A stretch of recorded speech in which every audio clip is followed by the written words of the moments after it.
keutamaan adalah kestabilan liga dan memastikan apa isu yang kita hendak mengelak dalam liga kita adalah isu tunggakan gaji yang sering melanda. Division 2 perlu dilaksanakan semula. Tapi soalan saya kepada anda, siapa you nak letak dalam Liga Perdana? Last dokumen itu kan, so, ya. Mungkin ada update terkini ke macam mana? Betul, penutupan adalah pada hujung bulan September yang lalu. So kita dalam fasa memeriksa dokumen-dokumen yang telah diserahkan semua pasukan.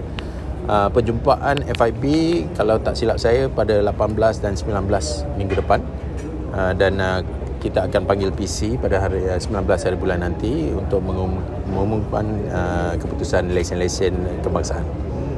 Yang Kelantan macam mana? Itu kata diorang lewat sikit. Kelantan ada juga beberapa dokumen yang mungkin dihantar lewat selepas tarikh tempoh tamat, tetapi saya dalam tangan jawatankuasa pada masa ini.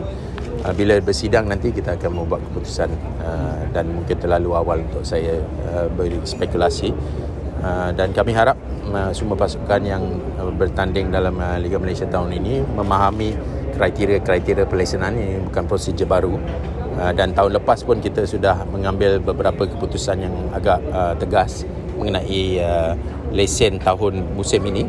Dan kami rasa perkara itu akan disambung ke tahun ini untuk memastikan liga kita tidak mengalami isu-isu gaji. Maknanya semua tim dah hantar lah. Semua tim dah hantar, betul. Semua tim telah melengkapi dokumen, tetapi sekarang adalah proses untuk meneliti information dalam dokumen. Sebab ini bukan proses penyerahan dokumen. Proses penyerahan dokumen betul, tetapi dia juga maklumat di dalam dokumen. Ya, untuk memastikan kedudukan keuangan pasukan, pembayaran kepada agensi ataupun gaji, struktur pasukan, legal entity pasukan, untuk memastikan apa-apa yang perlu diserahkan dengan betul. Jadual Liga tahun depan confirm akan beralih mengikut Honda AFC. Betul, kita telah menggerakkan perbincangan dengan pasukan, dan kita juga telah memaklum kepada semua stakeholder mengenai inisiatif untuk menggerakkan kalender musim kami ke bulan April tahun depan. Perkara ini akan diumumkan secara resmi selepas kita melihat season 2 musim. Transisi ini adalah untuk memastikan liga kita selari dengan liga-liga di rantau kita yang terbesar, dan juga memastikan musim kita sesuai untuk kelab-kelab yang bertanding dan juga pasukan kebangsaan, dan window transfer kita adalah matching dengan liga-liga terutama dunia.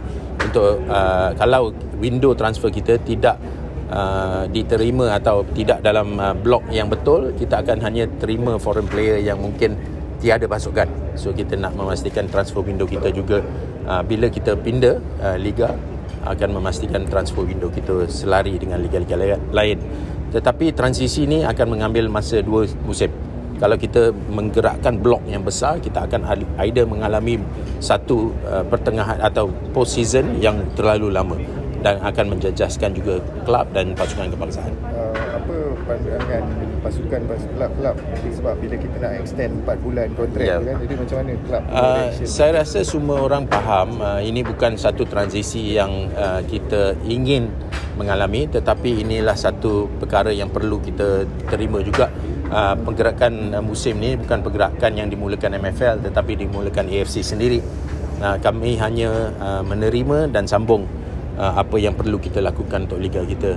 Kalau kita tak berubah, dia akan impact liga kita juga. So perubahan ni adalah perubahan yang kita perlu terima juga. Jadi kontrak pemain akan direview oleh kelab ni, kan? Betul. So kita ada guideline sendiri yang akan diberi kepada pasukan, dan kita akan memastikan guideline itu diterima juga dengan PFM dan semua kelab. Ya. So saya ada pengalaman perkara ini dalam waktu COVID, di mana bila liga ditangguh atau dibatalkan, waktu tu saya di FM dan kita keluarkan player salary guidelines. Ya. So kita akan keluarkan juga guideline yang serupa dengan itu untuk memastikan perkara ini dapat dilakukan dengan sempurna, perbincangan antara kelab dan player. Datuk, kalau kejohanan dalam Liga Malaysia musim ni, macam challenge ke apa semua, adakah akan sama untuk musim depan? Ya, akan sama. Kita akan sambung juga format liga yang sama, untuk pastikan kita ada continuity, tidak berubah every season, untuk memastikan apa yang kita ada. Dengan musim yang mungkin panjang tahun depan, kita akan probably juga kemukakan format-format baru FA Cup untuk memastikan kita ada 2 leg knockout, bukan 1 leg. Musim ni kita ni ada 1 home game atau 1 away game, dan next season mungkin kita akan, dengan musim yang panjang, akan menambah perlawanan di peringkat FA Cup. So tim 14 tim akan bertarung Liga Super Pada masa ni saya dengan tanpa pengumuman pada 19 Oktober nanti, pada masa ni 14 pasukan lah format Liga Super. Tadi semua tim tu termasuk Liga M3 dah ke? Dah bagi pelaksanaan kelab? Pelaksanaan kelab Liga M3 hujung bulan Oktober. Ya, nanti kita akan umumkan untuk lesen M3. Balik pada pelaksanaan kelab itu, Ya. apakah kata kami tindakan sama yang dikenakan ke atas Sarawak dengan Melaka tahun lepas, sekiranya ada pasukan yang tak Sudah pasti. Kita akan juga mengambil prinsipal keputusan yang sama. So jikalau ada pasukan yang mungkin mengalami isu-isu tunggakan semasa dokumen telah dihantar, kemungkinan itu boleh berlaku. Dari sudut pengelola liga, minimum pasukan yang diperlukan sekiranya ada pasukan tersingkir ke yang tak lepas lesen. Tak ada minimum. I think kita tahun lepas pun kita dah ada 12 pasukan Liga Super, so kita ada penambahan pasukan tahun ni.